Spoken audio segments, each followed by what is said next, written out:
আসসালামু আলাইকুম dear friends, A bag of job চ্যানেলে আপনাদের স্বাগতম। তো চলে আসলাম আমি মোহাম্মদ হামিদুর রহমান আপনাদের মাঝে নতুন একটি নিয়োগ বিজ্ঞপ্তি নিয়ে। তো আজকের নিয়োগ বিজ্ঞপ্তিতে যেসব প্রয়োজনীয় তথ্য সেসব সকল তথ্য নিয়ে আজকে আলোচনা করব। তো আপনারা অবশ্যই ভিডিওটি স্কিপ না করে ভালোভাবে পুরোটি দেখবেন, তাহলে বুঝতে সুবিধা হবে। আর যারা নতুন আছেন এখনও আমার চ্যানেলটি সাবস্ক্রাইব করেননি তারা অতি সত্বর এ ব্যাগ অফ জব চ্যানেলটি সাবস্ক্রাইব করে ফেলুন। পরবর্তীতে যে আপকামিং যে আপডেট নিউজটা আসবে সেই কারণে আপনারা সাবস্ক্রাইব করলে দেখা যাচ্ছে পরের ভিডিওটি পেয়ে যাবেন অটোমেটিকলি। তো অবশ্যই আপনারা চ্যানেলটি সাবস্ক্রাইব করে ফেলবেন। তো আমি আর বেশি কথা বাড়াবো না, তো আপনারা অবশ্যই ভিডিওটি মনোযোগ সহকারে দেখবেন। তো আমি এখন চলে যাব মূল আলোচনায়। তো চলুন দেখে আসি আজকের নিয়োগ বিজ্ঞপ্তিটি।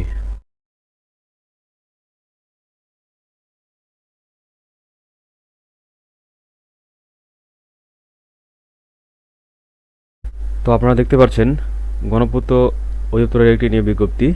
তো এখানে যা দেওয়া আছে আমরা দেখব যে নিয়োগ বিজ্ঞপ্তি গৃহায়ন ও গণপূর্ত মন্ত্রণালয়ের স্মারক নং দেওয়া আছে, এখানে তারিখ দেওয়া আছে খ্রিস্টাব্দ। এর পরিপ্রেক্ষিতে গণপূর্ত অধিদপ্তরের গ্রেড 14 হতে 16 গ্রেডভুক্ত নিম্ন বর্ণিত তৃতীয় শ্রেণীর শূন্য পদসমূহ পূরণের লক্ষ্যে বাংলাদেশের স্থায়ী নাগরিকদের পুরুষ ও মহিলা নিকট হতে কেবলমাত্র অনলাইন এর মাধ্যমে দরখাস্ত আহ্বান করা যাচ্ছে।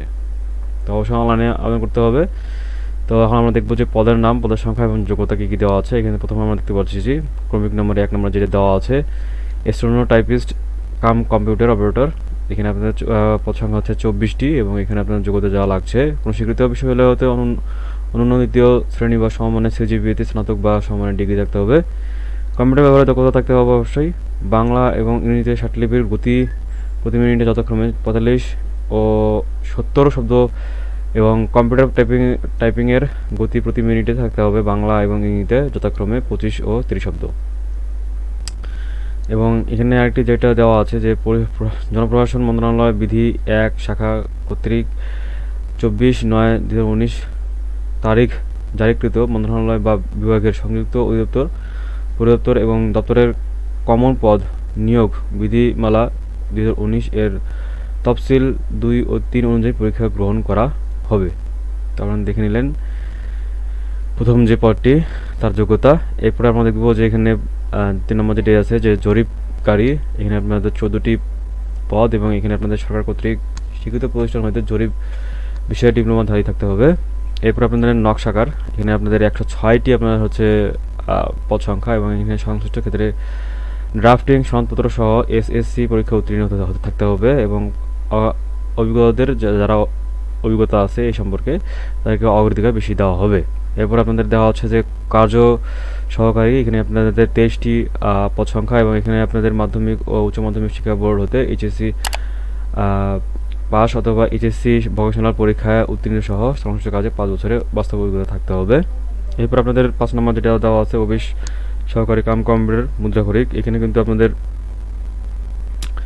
1 নম্বর যে পদ দেখছি আমরা 1 নম্বর যে পদ এখানে কিন্তু যেটি দেওয়া আছে এখানে কিন্তু সেম একই দেওয়া আছে, জাস্ট শিক্ষাগত একাডেমিক যে যোগ্যতা সেটা হচ্ছে যে কোনো স্বীকৃত শিক্ষা বোর্ড হইতে অনন্য দ্বিতীয় শ্রেণী বিভাগ বা সমমানের সিজিপিতে উচ্চ মাধ্যমিক সার্টিফিকেট থাকলেই চলবে।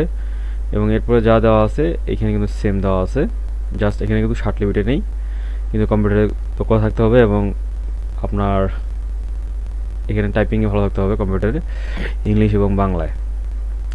এবং এখানে আপনারা দেখতে পাচ্ছেন যে 6 নম্বর যেটা দেওয়া আছে হিসাব সহকারী। এখানে কিন্তু 101টি পদ সংখ্যা। এখানে আপনাদের কিন্তু যোগ্যতা হচ্ছে মাধ্যমিক ও উচ্চ মাধ্যমিক শিক্ষা বোর্ড হইতে বাণিজ্য বিষয় সহ এইচএসসি পরীক্ষায় দ্বিতীয় বিভাগ বা সমমানের সিজিপিএ উত্তীর্ণ।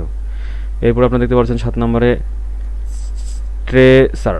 এখানে কিন্তু 1টি পদ সংখ্যা এবং এখানে ড্রয়িং বিষয় সহ এসএসসি পরীক্ষায় উত্তীর্ণ থাকতে হবে। মোট হচ্ছে 449টি পদ সংখ্যা। তো আপনারা বয়স যেটা হচ্ছে সেটা হচ্ছে আপনাদের হচ্ছে 18 হতে 30 সাধারণ যারা আছেন এবং মুক্তিযোদ্ধার সন্তানের জন্য কিন্তু 32 পর্যন্ত শিথিলযোগ্য। এবং এরপরে আপনাদের ক্রমিক নাম্বার 1 এবং 5 পদের ক্ষেত্রে আপনাদের বিভাগীয় প্রার্থীদের বয়স সীমা যেটি সেটা হচ্ছে 40 বছর পর্যন্ত আপনার শিথিলযোগ্য করা হয়েছে। তো এরপরে যে ইম্পর্টেন্ট যে কথাগুলো হচ্ছে সেটা হচ্ছে আপনাদের কিন্তু যে সময়টা যেটা আবেদনের শুরু এবং শেষ সেটি হচ্ছে যা 17 এপ্রিল হচ্ছে আপনাদের শুরু হয়ে গেছে এবং এটা কিন্তু 31 মে পর্যন্ত আপনাদের চলবে। তো 31 মে পর্যন্ত সময় আছে এখনও, আপনারা কিন্তু অবশ্যই এটি করবেন, আবেদন করবেন। তো এখনও এটি সময় আছে, ভালোভাবে সময় আছে। তো আপনারা আবেদন করতে গেলে অবশ্যই এখানে যে আপনাদের ওয়েবসাইট দেওয়া আছে, আপনাদের কিন্তু এই ওয়েবসাইটে কিন্তু আপনাদের আবেদন করতে হবে। আপনারা দেখতে পাচ্ছেন যে এখানে ওয়েবসাইটটি দেওয়া আছে recruitment.pwd.gov.bd।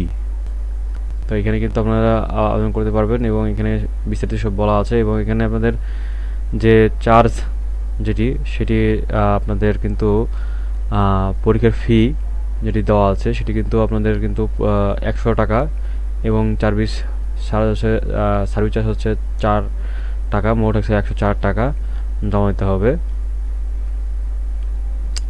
তো এই হলো মূলত ইম্পর্টেন্ট যে আপনার তথ্য, এখানে যে সব ইম্পর্টেন্ট তথ্য সেগুলো বলে দিলাম। তো আপনারা অবশ্যই বুঝতে পেরেছেন। তো এই আরও যে কথাগুলো আছে ইম্পর্টেন্ট, এগুলো কিন্তু আপনাদেরকে অবশ্যই দেখে নিতে হবে। আর এখানে তেমন ইম্পর্টেন্ট যে কথাগুলো বলার এখানে কিন্তু সেরকম নাই, আর আমি বললেও অনেক বড় হয়ে যাবে। তো আপনারা একটু জাস্ট কষ্ট করে দেখে নেবেন, তাহলে সেটা আপনাদের জন্য আরও বেশি উপকার হবে। যেসব গুরুত্বপূর্ণ যেসব কাগজগুলো লাগবে বা কী কী লাগবে না এবং কী কী করতে হবে এখানে কিন্তু সবগুলো বিস্তারিত বলা আছে। তো আজকে এই পর্যন্ত। যারা নতুন আছেন এখনও যারা আমার চ্যানেলটি সাবস্ক্রাইব করেননি, এই ব্যাগ অফ জব চ্যানেলটি আপনারা অবশ্যই সাবস্ক্রাইব করে ফেলবেন। আপনারা অবশ্যই নতুন নতুন যে সার্কুলারগুলো হয়ে থাকে অবশ্যই ইনশাল্লাহ আপনারা এই চ্যানেলের মাধ্যমে পেয়ে যাবেন আশা করি। ইনশাল্লাহ আল্লাহ যদি আমাকে ভালো রাখে, আল্লাহ যদি চায়, তো আপনাদের মঙ্গল কামনা করে, আপনাদের সুস্বাস্থ্য কামনা করে আজকে এই পর্যন্ত। আবার নতুন কোনো নিয়োগ বিজ্ঞপ্তি নিয়ে হাজির হব আপনাদের মাঝে। তো ভালো থাকবেন, সুস্থ থাকবেন। আসসালামু আলাইকুম।